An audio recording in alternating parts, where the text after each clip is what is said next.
అందరికీ నమస్కారం అండి. అందరికీ 79వ స్వాతంత్ర దినోత్సవ శుభాకాంక్షలు. ఈరోజు అనగా 2025 ఆగస్టు 15కి మన భారతదేశం స్వతంత్రం వచ్చి 79 సంవత్సరాలు అవుతుంది. 1947 ఆగస్టు 15న భారతదేశానికి స్వతంత్రం వచ్చింది. అలాగే 1947 ఆగస్టు 14న పాకిస్తాన్కి స్వతంత్రం వచ్చింది. అర్ధరాత్రి స్వతంత్రం అంటారు. మనకి అర్ధరాత్రి స్వతంత్రం వచ్చింది. అయితే మన స్వాతంత్రం రావడం, అసలు స్వాతంత్రం ఏంటి అని చాలామంది ఈరోజు తెలియక చాలామంది నాయకుల్ని స్వతంత్ర పోరాటంలో ప్రాణాలు కోల్పోయి ఎన్నో వేళ్ళు జైల్లో ఉన్న వాళ్ళని నిందిస్తూ పోస్టులు పెడుతూ సోషల్ మీడియాలో హల్చల్ చేస్తున్నారు. ఆఫ్ నాలెడ్జ్ పీపుల్ ఎవడో ఇచ్చిన మేనిఫెస్టోని వీళ్ళు అమలు చేస్తూ వాళ్ళ త్యాగాలకు కూడా వాళ్ళు నిజంగా మన ముందర కనపడిలో ఉంటే ఏది చేసి చచ్చిపోనేమో వీళ్ళు చేసే కామెంట్లు. గాంధీ ఎవడో అనే పరిస్థితి వచ్చింది. గాంధీ కులం ఏంటి అనే పరిస్థితి వచ్చింది మన భారతదేశంలో. చాలామంది ఓన్ ఎజెండాని తప్పుడు ప్రచారాలతో సోషల్ మీడియా చేయడం వల్ల గాంధీ కులం ఏంటని మీకు అవసరమా? గాంధీ వాళ్ళ కులం వాళ్ళ కోసం పోరాడా? నెహ్రూ కులం ఏంటి అని అడుగుతున్నారు. నెహ్రూ ఎవరితో తిరిగారు అంటున్నారు. మీకేమైనా అవసరమా? వాళ్ళు ఎన్ని సంవత్సరాలు జైల్లో ఉన్నారు తెలుసా? భగత్ సింగ్ మీకు ఏ కులం వాడు అంటున్నారు. భగత్ సింగ్ ఏ రాష్ట్రం వాడు? మీకు ఏ రాష్ట్రం వాడు, ఏ కులం వాడు? వాళ్ళు మీ రాష్ట్రం పెట్టి చేశారా? బ్రిటిష్ వాళ్ళు. బ్రిటిష్ అనేది యూరోప్ నుంచి వచ్చిన వాళ్ళు. 17వ శతాబ్దం నాటికే మొఘళ్ళ కాలంలో షాజహాన్ టైంలో భారతదేశంలోకి వ్యాపార నిమిత్తమే వచ్చిన వాళ్ళు బ్రిటిష్ వాళ్ళు. ఈ బ్రిటిష్ వాళ్ళతో పాటు వీళ్ళకన్నా ముందర పోర్చుగీస్ వారు, డచ్ వారు మన భారతదేశంలోకి రావడం జరిగింది. వీళ్ళందరూ కూడా భారతదేశంలో వ్యాపారం చేయడానికి యూరోప్ కాంటినెంట్ నుంచి ఒకరి మీద ఒకరి పోటీతో భారతదేశానికి రావడం జరిగింది. వీళ్ళందరూ కూడా వ్యాపారం చేయడానికి కొన్ని యొక్క పర్మిట్లు ఆ రోజు రాచరిక పరిపాలన సాగుతుండేది. రాచరిక పరిపాలన రాజులు పరిపాలిస్తూ ఉండేవారు దేశాన్ని. ఈ ప్రజాస్వామ్యం, ఈ ఎన్నికలు, ఈ వ్యవస్థ, ఈ బోగస్వం అంతా ఏమి లేదు. అప్పుడు ఆ రోజు ఉన్నదంతా రాజులు పరిపాలిస్తూ ఉండేవారు. వాళ్ళకి నచ్చిన విధంగా పరిపాలించేవారు, వాళ్ళు నచ్చిన విధంగా ఉండేవారు. ప్రజల బాగోగులు వాళ్ళ ఇష్టం. మంచివాడైతే ఆడి క్యారెక్టరు, వాడు మంచి చేసేవాడు. ఇప్పుడు అదే పరిస్థితి. విచిత్రం ఏంటంటే ఇప్పుడు కూడా మన నాయకులు చాలామంది వాళ్ళు నచ్చినట్టుగా వాళ్ళు చేస్తున్నారు. వాళ్ళు నచ్చితే చేస్తున్నారు, లేకపోతే తొక్కేయాలనుకుంటే వాళ్ళ ఎలక్షన్లో కోట్లకు వచ్చి పెట్టినారు, దాని తగ్గ కరప్షన్లు చేస్తున్నారు. ఇప్పటికీ అదే జరుగుతుంది, రాచరికమే.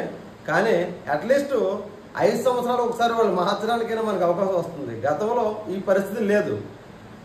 వాడు జీవితాంతం 30 సంవత్సరాలు 40 సంవత్సరాలు చరిత్రగా మిగిలిపోయారు. వాళ్ళ పరిపాలన మనం చూస్తూ ఉండడమే. ఎవడైనా ఎదురు తిరిగితే వాడిని తీసుకెళ్లి సరసాలలో పడేయడమే. అదే పరిస్థితి కొనసాగేది.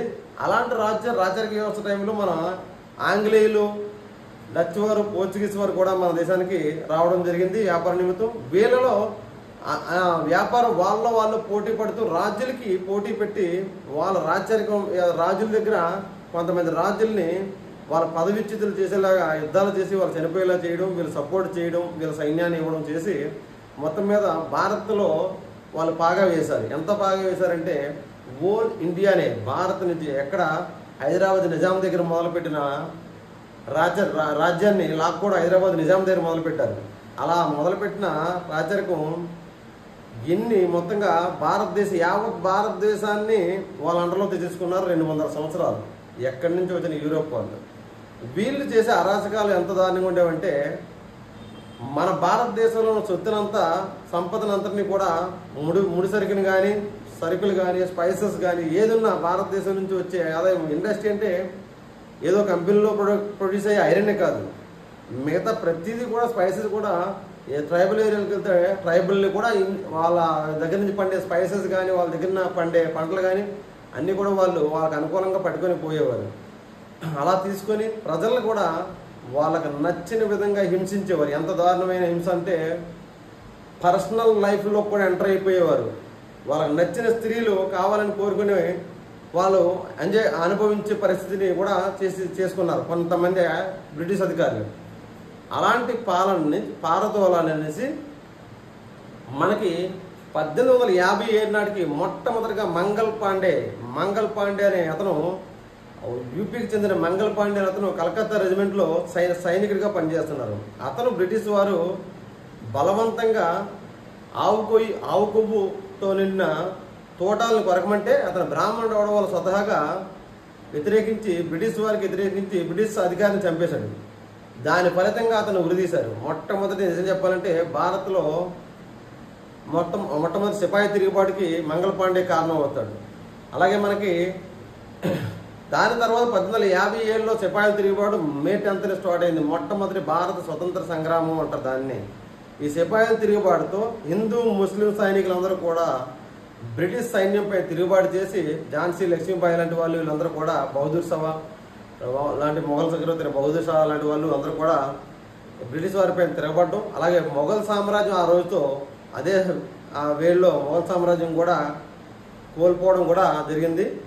వీళ్ళ యుద్ధ ఫలితం అయినప్పటికీ బ్రిటిష్ వారు అక్కడి నుంచి ఈ రోజు మనం ఏదైతే హిందూ ముస్లిం అని కొన్ని మతాల పేరు చెప్పి పార్టీలు రాజకీయాలు చేస్తున్నాయో అక్కడే స్టార్ట్ అయింది. 1857లోనే ఎప్పుడైతే మన భారతీయుల్లో హిందువులు ముస్లింలు అనే తేడా లేకుండా స్వతంత్రోద్యమం కోసం ఒక పరాయి దేశస్తుల మీద ఫైట్ చేశారో వీళ్ళలో వీళ్ళు విడదీయాలని ముస్లిమ్స్కి క్యారెట్ ఇవ్వడం మొదలుపెట్టారు, హిందువులకి స్టిక్ అంటే కొట్టడం మొదలుపెట్టారు. అలా అవసరమైన చోట ఒక చోట వాళ్ళకి క్యారెట్ ఇస్తే ఒక చోట వీళ్ళకి ఫ్రూట్స్ ఇచ్చినారంటే వాళ్ళకి ఒక దగ్గర కొట్టడం. అలా అంటే ఫర్ ఎగ్జాంపుల్ నేను చెప్తున్నా, క్యారెట్ స్టిక్ పాలసీ అంటారు దీన్ని. అంటే ఒకరికి మంచి చేస్తూ ఇంకొకరిని సైడ్ చేయడం, ఒకసారి ఒక ఏరియాలో హిందువుల్ని సైడ్ చేస్తూ ఒక ఏరియాలో ముస్లింలు సైడ్ చేయడం. ఆ విధంగా వీళ్ళ మధ్యన వర్గాలని సృష్టించి వాళ్ళకి పొత్తులు లేకుండా చేశారు.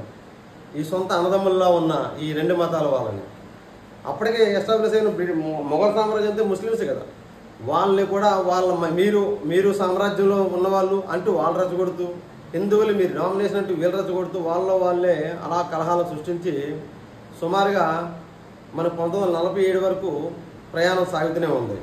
ఈ మధ్యలో మనకి ఇంకా 1905 నాటికి బెంగాల్ విడదీసేవాడికి మళ్ళీ హిందూ ముస్లిం ఏకమయ్యారు. అక్కడ కూడా విడదీయాలనుకున్నారు 1905లోనే. హిందూ ముస్లింలు ఎక్కువ డామినేట్ చేస్తుంటే బెంగాల్లో విడదీస్తారు. అదే ఈరోజు పశ్చిమ బెంగాల్ అండ్ బంగ్లాదేశ్గా అవతరించిన దేశం మన భారత్లోనే ఉండేది బంగ్లాదేశ్. బంగ్లాదేశ్ని ఈస్ట్ బెంగాల్ అంటారు, దీన్ని వెస్ట్ బెంగాల్ మన కలకత్తాని వెస్ట్ బెంగాల్ అంటారు. ఈ వెస్ట్ బెంగాల్ మన భారత్లో ఉంచుతూ ఈస్ట్ బెంగాల్ని విడదీశారు. ఎందుకంటే ముస్లిమ్స్ని హిందువుల్ని సెపరేట్ చేస్తే వాళ్ళ బలం తగ్గుతుంది ఈ ఉద్యమానికి. ఎందుకు అప్పటికి ఇండియాలో నెంబర్ 1 టాప్ ప్లేస్లో ఉద్యమాల గడ్డగా ఉన్నది ఏంటంటే కలకత్తా, ఆ తర్వాత బాంబే. ఆ విధంగా ఈ 2 ప్లేసుల్లో మనకి కంట్రోల్ చేయాలి వాళ్ళ టార్గెట్. తర్వాత చెన్నై ఉన్నది, మద్రాసు ఉన్నది. ఎందుకంటే ఈ 3 ప్లేసులు కూడా ఆ సీ పోర్ట్ ఉండడం వల్ల అత్యధికంగా డెవలప్ అయ్యి ఆ డెవలప్మెంట్లో ప్రజలు కూడా అవేర్నెస్ వచ్చి వాళ్ళు తిరుగుబాటు చేయడం మొదలుపెట్టారు. ఇందులో గొప్ప గొప్ప నాయకులు ఉండడం వల్ల అక్కడ బంకించంద్ర చటర్జీ లాంటి వాళ్ళు కలకత్తాలో ఉన్నారు. ఉద్యమకారులు రవీంద్రనాథ్ ఠాగూర్ లాంటి వాళ్ళు ఒక పోయిటరీ ద్వారా ఒక ఇన్స్పిరేషన్ తీసుకొచ్చి వాళ్ళే తన మాటలతో స్వతంత్రోద్యమ నాయకులు తయారు చేశారు.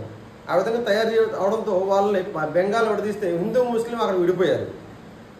అప్పుడు హిందూ ముస్లింలు కలిసి మరలా దానికోసం బెంగాల్ కలిసే ఉండాలని ఉద్యమం చేయడం జరిగింది. ఆ విధంగా కలిసినారని మళ్ళా 1909కి వచ్చేటికి ముస్లింలు సెపరేట్ ఓట్ బ్యాంక్ ఓటు ఇస్తామని చెప్పి ఒక రకమైన హైప్ క్రియేట్ చేశారు బ్రిటిష్ వాళ్ళు. ఇలా ఎన్నో కుట్రలు చేసుకుంటూ వచ్చారు. తర్వాత 1919కి వచ్చేటప్పటికి కులాల వైజ్ ఓటు ఇస్తాము, కులాల వైజ్ నాయకులు ఎన్నుకోండి అన్నారు. అంటే కుల సిట్టు కూడా పెట్టారు అక్కడే వాళ్ళే. ఈ రోజున జరుగుతున్న ఉద్యమాలకి బ్రిటిష్ వాళ్ళ కాలంలో జరుగుతున్న బేస్మెంట్ అక్కడే ఉంది. కానీ ఇప్పటికీ మనం ప్రజాస్వామ్యంలో ఎన్ని గ్రహించగా అంత ఎడ్యుకేటెడ్ అయినా సరే ఏమి గ్రహించగా బ్రిటిష్ వారి పాలసీ ఏదైతే చేశారో మన పైన ప్రయత్నాలు చేసి విడదీశారో అదేవిధంగా ఇప్పుడు నాయకులు కూడా విడదీస్తున్నా మనం అదే ట్రాప్లో పడుతూ గాంధీ ఎవరు అంటున్నాం. గాంధీ 15-20 సంవత్సరాల పాటు జైల్లో ఉన్నాడు. 1915లో గాంధీ వచ్చినప్పుడు భారత్కి ఒక లీడర్ లేరు, వ్యాక్యూమ్ అన్నది. సౌత్ ఆఫ్రికాలో ఉద్యమం చేసి నల్లవాళ్ళ కోసం ఎస్పెషల్ ఇండియన్స్ అక్కడ వలసకెళ్ళి బతికేవారు. వాళ్ళ కోసం ఉద్యమం చేసి అక్కడ సక్సెస్ అయిన తర్వాత గోపాలకృష్ణ గోఖలే ఇన్విటేషన్ మేరకు ఇండియా వచ్చి భారత్ మొత్తం తిరిగి స్థానిక పరిస్థితులు ఏంటి అని తెలుసుకొని ఉద్యమంలోకి అడుగుపెట్టిన గాంధీ ఒక ఉద్యమాన్ని ఎలా నడిపించాలి, అసలు ఈ ప్రజల మైండ్ సెట్ ఏ విధంగా ఉందని ఒక స్టడీ చేసిన గాంధీ కొన్ని ఏళ్ల పాటు 1915 నుంచి 1947 దాకా అలుపెరగని పోరాటం చేశాడు. అతను తోపాటు తయారైన వాళ్ళే మన పటేలు, అంతో పాటు మనకు వచ్చిన వాళ్ళే ఈ రోజున మన పటేల్ పిఎం కావాలి, పటేల్ పిఎం అయితే ఇంకోలా ఉండేదని కొంతమంది ప్రాపగండా క్రియేట్ చేస్తున్నారు. పటేల్ పిఎం కావాలని గాంధీ అనలేదు, పటేల్ నేను పిఎం అవుతానని కూడా పటేల్ అనలేదు. సర్దార్ వల్లభాయ్ పటేల్. మనకి 1905 నాటికే బాలగంగాధర్ తిలక్ లాంటి వాళ్ళు ఎంతోమంది ఉద్యమాలు చేశారు వైలెంట్గా. భగత్ సింగ్, రాజ్గురు, సుఖ్దేవ్ లాంటి వాళ్ళు వాళ్ళ ప్రాణాలు కోల్పోయారు భారతదేశం స్వేచ్ఛ కావాలి అని, బ్రిటిష్ వారి నుంచి స్వేచ్ఛ కావాలని. ఈరోజు మనం ఏ స్వేచ్ఛ వస్తుంది? స్వేచ్ఛ వచ్చింది. దానిని నాయకులు, కొంతమంది యువత తెలియని ధోరణిలో, నాయకులు తెలిసి యువత తెలియక దాన్ని మిస్యూజ్ చేస్తున్నారు. తప్పుడు మార్గాల్లో ప్రయాణం చేస్తున్నారు. గంజాయి వ్యాపారంలోకి పోతున్నారు, డ్రగ్స్లోకి పోతున్నారు, తప్పుడు తాగుళ్ళలోకి పోతున్నారు, డ్రింకింగ్లో. మీకు స్వేచ్ఛ, స్వాతంత్రం అంటే ఏంటి? ఆర్థిక స్వేచ్ఛ కావాలని మన నాయకులు గాంధీ, నెహ్రూ, మోతీలాల్ నెహ్రూ, బాలగంగాధర్ తిలక్, సర్దార్ వల్లభాయ్ పటేల్, భగత్ సింగ్, రాజ్గురు, సుఖ్దేవ్ లాంటి వాళ్ళు, సరోజినీ నాయుడు లాంటి వాళ్ళందరూ కూడా మనకు ఫైట్ చేశారు. ఏ స్వేచ్ఛ? ఆర్థిక స్వేచ్ఛ కావాలి, రాజకీయ స్వేచ్ఛ కావాలి, మత స్వేచ్ఛ కావాలని. ఈ రోజున ఈ మూడు మిస్ అవుతున్నాయి. చూడండి, రాజకీయ స్వేచ్ఛ మిస్ అవుతుంది. స్వాతంత్రంగా మనకి రాజకీయాల్లో పోటీ చేయడానికి కూడా అర్హత లేని విధంగా క్రియేట్ చేస్తున్నారు. ఏ పార్టీ అనేది చెప్పకుండా అవసరం లేదు. ఏ పార్టీలు అనేది ఏమి లేదు ప్రత్యేకంగా. ఇక్కడ అన్ని పార్టీల్లోనూ ఏదైనా అధికారాన్ని దుర్వినియోగం చేస్తూ రాజకీయాలు చేస్తున్నారు. అలాగే ఆర్థిక స్వేచ్ఛని వాళ్ళకు వాళ్ళు సంపాదించేలా ఉండాలి. కంపెనీలు పెట్టారు, అవసరమైతే పొల్యూటెడ్ వాతావరణాన్ని క్రియేట్ చేస్తున్నారు. ఆర్థిక వాతావరణాన్ని సరైన ఇండస్ట్రీస్ని డెవలప్ చేసే విధంగా ప్రయత్నాలు చేయట్లేదు. ల్యాండ్ ఎక్విజిషన్ జరుగుతున్నాయి భారత్లో, కానీ సరైన డెవలప్మెంట్ అనేది కొంతవరకు వెనకబడుతుందని చెప్పాలి. జరుగుతుంది అని పేపర్లో రాసేసింది. భారతదేశం ప్రపంచంలో 5వ స్థానంలోకి వెళ్ళిపోయిందని చాలామంది చెప్తున్నారు. ప్రపంచంలో 5వ స్థానంలోకి వెళ్ళిపోయింది భారతీయ సగటు మానవుడు కాదు.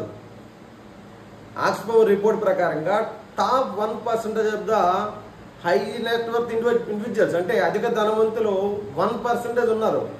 వాళ్ళ ఆదాయం 70%, భారత్లో ఉన్న ఆదాయంలో 70% సమానం అంట. అంటే మిగతా వాళ్ళందరిది కలిపి ఉన్న దగ్గరది మిగతా వాళ్ళందరి దగ్గర ఉన్నది 30% ఆదాయం. వీళ్ళ ఆదాయాన్ని కౌంట్ చేస్తే ప్రపంచంలో 3వ దేశంలో ఆదాయం. అంతేగాని ఈ సామాన్యుడు అందరి దగ్గర కూడా డెవలప్ అయిపోయి భారత్ 3వ స్థానంలోకి వచ్చేలేదు. ఆక్స్ఫోర్డ్ రిపోర్ట్ మనకు డైరెక్ట్గా ఇస్తుంది, వరల్డ్ బ్యాంక్ కూడా. అంటే మన సామాన్యుడు డెవలప్మెంట్ కోసం ఎక్కువ ప్రయత్నాలు జరగట్లేదనేసి అనుకుంటున్నారు ప్రజలు కూడా. అయితే ప్రజల్లో కూడా నాయకులు ఎన్నుకునేటప్పుడు మన ఓట్లకి ఎంతగా మనం ఓటు ఎందుకు వేయాలి? ప్రజల నాయకులు ఎందుకు ఎన్నుకోవాలి? సరైన వాడిని ఎందుకు? అవసరమే ఉంది, డబ్బులు తీసుకొని పోతాడు, ఆడేపోతాడు, మనం చేసుకుంటాం అనుకుంటున్నారు. వాళ్ళ బ్రతుకులు అప్పుడు అక్కడగా ఉంటాయి. ఎందుకంటే పరిపాలన సరైన సాగినప్పుడు. కొంతమంది వచ్చి నెహ్రూ ఏం చేశాడు భారతదేశానికి అంటున్నారు. నెహ్రూ ఏం చేశాడు? నెహ్రూ పరిపాలన 15 సంవత్సరాలు జైల్లో ఉన్నాడు స్వతంత్ర పోరాటం కోసం. వాళ్ళ నాన్నగారు మోతీలాల్ నెహ్రూ గారు కూడా కనీసం 10 సంవత్సరాలు జైల్లో ఉన్నారు. గాంధీ గారు ఉన్నారు, సుభాష్ చంద్రబోస్ ఉన్నారు. సుభాష్ చంద్రబోస్ తన ప్రాణాలే కోల్పోయారు. బాలగంగాధర్ తిలక్, ఇలా భగత్ సింగ్, సుఖ్దేవ్ లాంటి వాళ్ళందరూ ప్రాణాలు కోల్పోయి ఎంతోమంది ప్రాణాలు వదిలేసుకున్నారు. ఎందుకంటే భారతీయులు స్వతంత్రం ఇవ్వాలి. ఆర్థికంగా, మతపరంగా, రాజకీయ పరంగా స్వేచ్ఛ అనేది ముఖ్యం వాళ్ళ ఉద్దేశంలో. అలాంటి స్వేచ్ఛ కోసం ఈరోజు మనం ఏం చేస్తున్నాం? వాళ్ళందరినీ దూషించేస్తున్నాం. వాళ్ళు ఎవరో చేయలేదు, మా నాన్నే ముందు పుట్టాడు అనుకుంటున్నాం మనం అందరమే. వీళ్ళందరూ ఏం చేయలేదు మనకి, మా నాన్న తర్వాత వీళ్ళందరూ వచ్చినట్టు ఉంది. అందువల్ల వీళ్ళు ఏ కులం? అసలు వీళ్ళు ఉన్నారా నిజంగానే? ఎంత ఉత్తినే? బ్రిటిష్ ఎవరు అరాచకాలు చేశారా? ఎవరు చేసేది ఊరుకున్నారు అంటున్నారు. మీకు మనకి తెలియక మనమే మన ఉనికిని ప్రశ్నించుకుంటున్నాం. దేశం కోసం, దేశ ప్రజల కోసం తమ ప్రాణాలని పరంగా పెట్టిన ఎవరిని దూషించే పరిస్థితులు చేయకండి. మీరు వాళ్ళు అందించిన స్వతంత్ర ఫలాలని, ప్రజాస్వామ్యాన్ని పూర్తిగా అనుభవిస్తూ ప్రజాస్వామ్యం ఏ విధంగా ఉండాలని రేపటి యువత చేతులు కట్టి ముందుకు వెళ్తే భారతదేశం మరోలా తయారవుతుంది. లేదు ఈ నాయకులు చెప్పిందో, లేదా ఇంకొకరు బిజినెస్ మెన్ చెప్పిందో, ఈ రోజున అదాని, రిలయన్స్ వాళ్ళ చేతుల్లోనే ఉన్నది అంతా ఆదాయం అంతా. అందువల్ల టాప్ వాళ్ళు ప్రపంచ దేశాల్లో అత్యధిక కంట్రిబ్యూటర్స్ ఆదాయపరంగా టాప్ ప్లేస్లో ఉన్నారు. కాబట్టి వాళ్ళ ఆదాయాన్ని కన్సిడర్ చేస్తే భారత్ 3వ స్థానం కాదు కదా, ఇంకో కొద్ది కాలానికి నెంబర్ 1 పొజిషన్కి వచ్చేనా ఆశ్చర్యం లేదు. వాళ్ళు కాదు కదా, మనం సామాన్య ప్రజలమే ఎంత ఆదాయం ఉన్నది అనేది మన ఇక్కడ క్రైటీరియా. మన పిల్లలు, మన జాతి ఎంత ఎడ్యుకేషన్ సిస్టమ్ని ఎంజాయ్ చేస్తున్నారు, ఎంత హెల్త్కి ఎఫోర్డ్ చేయగలుగుతున్నారు, ఎడ్యుకేషన్కి ఎంత ఎఫోర్డ్ చేయగలుగుతున్నారు, అక్కడ డెవలప్మెంట్ అనేది ఉంటుంది. దాని లేని చోట ఈ స్వతంత్రం ఫలాలు మిస్యూజ్ అవుతాయి. కాబట్టి స్వతంత్రం గురించి, స్వతంత్ర నాయకుల గురించి కూడా రాంగ్ డైరెక్షన్లో థింక్ చేయకుండా మీ యొక్క స్వాతంత్రం ఎలా వచ్చింది అనేది మన తల్లిదండ్రులు ఎలా ఉన్నారు, మన తల్లిదండ్రుల గురించి గుర్తించినట్లే వాళ్ళని కూడా గుర్తించుకోండి. వాళ్ళ గురించి తప్పుడు కామెంట్లు గ్రూపుల్లో ఇప్పుడు ఉన్న సోషల్ మీడియా, ఫేస్బుక్, వాట్సాప్, ఇన్స్టాల్లో ఎక్కువగా మీకు నచ్చిన విధంగా కామెంట్స్ పెట్టేస్తున్నారు. కాబట్టి ఈరోజు గాంధీ గారు అలాంటి కామెంట్లు చూసేలా ఉంటే పుట్టొచ్చి వీళ్ళ కోసం నేను చేశాను అని కుమిలి ఆడవలసి ఉంటుంది. కాబట్టి దయచేసి అందరూ కూడా ఈ స్వతంత్ర ఫలాలు అందరూ ఎంజాయ్ చేస్తూ all the best. Happy independence day to అందరికీ. Thank you. మీ మద్దాల దొరమనాయుడు.